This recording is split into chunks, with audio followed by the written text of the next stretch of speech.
Hi, I'm Terence Como. Over the last week, building up to Mandela Day, and during the very turbulent and discomfort that we had in South Africa, I made a series of videos during some interviews, which are more than 67 minutes, deliberating on where we are, who we are, and why we must celebrate and work cohesively to build South Africa, Africa, and the world. I would really love your feedback and thoughts on the video that follows this, on the role of youth and what youth can do to contribute and actively build a South Africa that we live in today and the South Africa we dream of for tomorrow. I pray all of you have had an amazing Mandela Day. You have done your bit to contribute to anyone and everyone, particularly in these distressing times in South Africa, during the pandemic, the limitation of resources, and during our rebuilding and recuperation after the riots. Please stay well and stay safe. Dear friends, I strongly believe a lot of the struggles, the perceptions, and what we've inherited as inequalities and destruction pre-94 and some of those concerns that persist now in the country right now can be solved by our youth. Because youth have access to unlimited amounts of information, influence, media, solutions, and tools.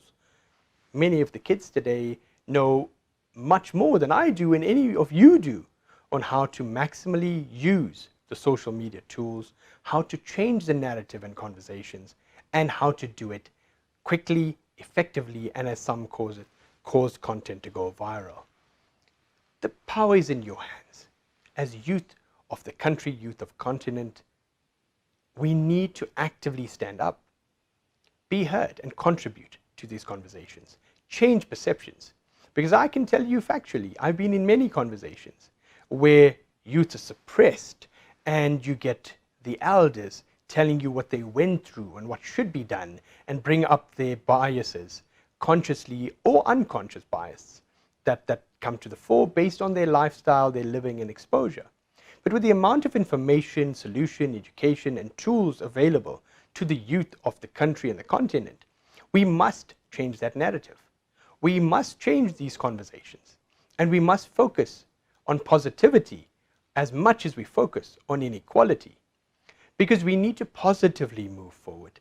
We need to positively look, how can we find meaningful solutions? How can we meaningfully contribute ourselves? And yes, many of the systemic problems we've inherited. But as the youth, you're going to be the direct beneficiaries. Yes, it will benefit everyone as a country. But this will be your country in a few years. It will be in your hands to sustain, maintain, and help prosper. We're doing the best we can. Your parents have done the best they can, and their parents before them. But it's in your hands to use the accelerated access to knowledge, technology, information, and tools to effect the change of mindsets and perceptions and focus on positive solutions. Not just economic changes, and I'm saying please focus on positive change economically in startups and business, but contribute to changing the narrative of what we need to do as a people to help each other grow in a sustainable community and sustainable world, because we need each other and continue to do so and will continue to do so as a family, as a broader South African family. Let's leave what the equalities and the issues were in the past. They need to be dealt with, yes, but that's not for the youth alone to deal with, because there are policy discussions and more complex discussions. They do need to happen.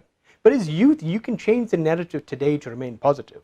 Because when somebody shares something with you about racism and something that's wholly derailing from the struggles of what we have right now, you need to ask, is it true? Can you validate it? Is it relevant? And will it help improve the narrative of where we're going? I'm not saying shy away from the truth. I'm saying focus on what we can do to effect positive change.